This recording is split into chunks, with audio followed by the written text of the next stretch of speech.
Primeiramente, boa tarde. Boa tarde, professor. Boa tarde, os alunos. A gente vai começar a apresentar o nosso trabalho, que é colonização inglesa e francesa. E o nosso grupo é composto por eu, Amanda Ramos, o Breno Folgado, a Jéssica Castro, o Rafael Roberto e a Stephanie Feitosa. Eu vou falar um pouquinho sobre a colonização inglesa. O processo de colonização inglesa nas Américas começou tardiamente, na comparação com os espanhóis e portugueses. A exploração colonial iniciou-se por pequenos povoados que formaram, posteriormente, as 13 colônias, na costa leste da região, hoje ocupada pelos Estados Unidos. Antes de se lançar ao mar no século XVI, a Inglaterra enfrentou a Guerra dos 100 Anos e a Guerra das Duas Rosas. As primeiras incursões marítimas seguiram a linha dos espanhóis e franceses, que buscavam um caminho para a Índia através da América do Norte. Agora eu vou falar um pouquinho sobre o reinado. No reinado de Elizabeth I, de 1558 a 1603, piratas espanhóis foram parceiros dos ingleses nas navegações. O mais famoso deles foi Francis Drake. Foi condenado pela rainha. As navegações inglesas tornaram-se um lucrativo negócio quando a Grã-Bretanha dominou o comércio dos escravos africanos para o continente americano. Agora eu vou passar a fala para a Stephanie falar um pouquinho sobre a primeira tentativa de ocupação. A primeira tentativa de ocupação da América do Norte ocorreu com Walter Heywood, que originou 3 expedições à região no fim do século XVI. Heywood não conseguiu o sucesso esperado com as expedições em virtude dos constantes ataques dos povos indígenas que habitavam o local. Mas por volta de 1607, Heywood conseguiu constituir uma colônia na América do Norte, a Virgínia, nome dado em homenagem à Rainha Elizabeth I, que era solteira. Agora eu vou falar um pouco sobre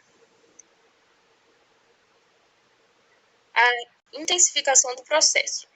Se daria apenas a metade do final do século XVII, em decorrência das várias situações políticas e econômicas que ocorriam nas Ilhas Britânicas. Após a vitória sobre a invencível armada esquadra do rei espanhol Felipe II, comerciantes ingleses, em conjunto com o Estado, passaram a formar campanhas de comércio marítimo, destacando-se a campanha das Índias Orientais, o que intensificou o contato com as terras americanas. Outro estímulo da coroa inglesa foi dado às ações de piratarias nas águas do Atlântico. Agora eu passo a fala para minha colega Jéssica.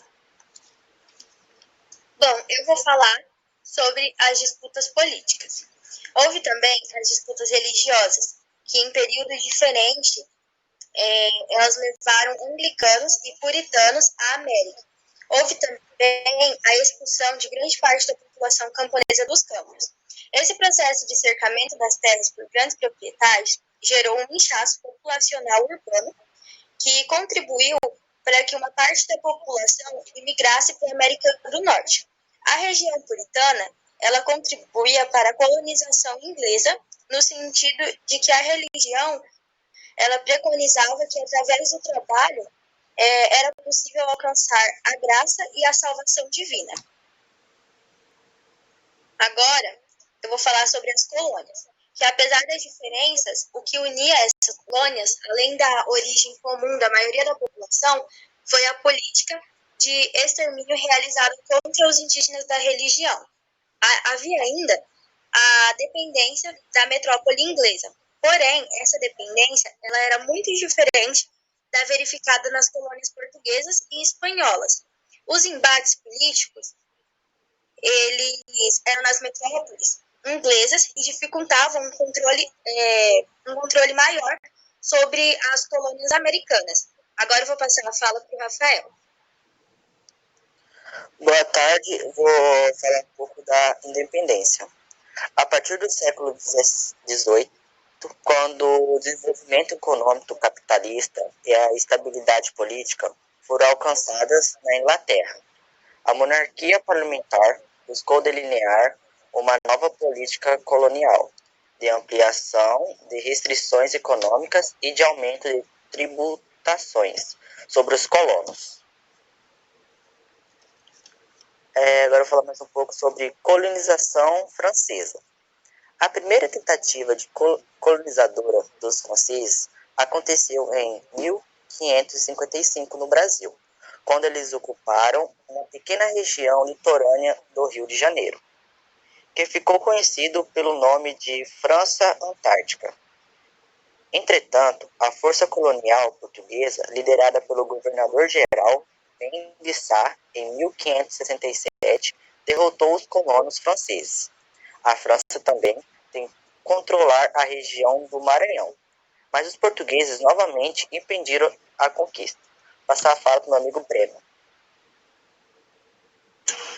Bom, agora eu vou falar sobre o sucesso do colonizador. O sucesso francês só ocorreu a partir do século XVII. Na América Latina, por exemplo, o Haiti permaneceu principalmente a cana-de-açúcar e implantaram uma colonização austercada no desenvolvimento de uma economia por meio da utilização do latifúndio e da mão de obra escrava. A América do Norte também foi um território que a França dominou. E agora eu vou falar sobre a derrota. A do patrocínio por parte do Estado francês no projeto de conquista territorial e a derrota sofrida na Guerra dos 70 Anos, que foi de 1756 a 1763, contra os ingleses, contribuíram para o declínio das ambições colonizadoras da França na América. O Tratado de Paris, elaborado logo após o conflito com a Inglaterra, decretou a entrega à coroa inglesa do Canadá, parte das Antilhas Francesas e da região leste do Mississippi. Além disso, a região de Louisiana foi entregue aos espanhóis como recompensa pela perda da Flórida para os ingleses. Obrigado, foi essa nossa apresentação, espero que tenham gostado.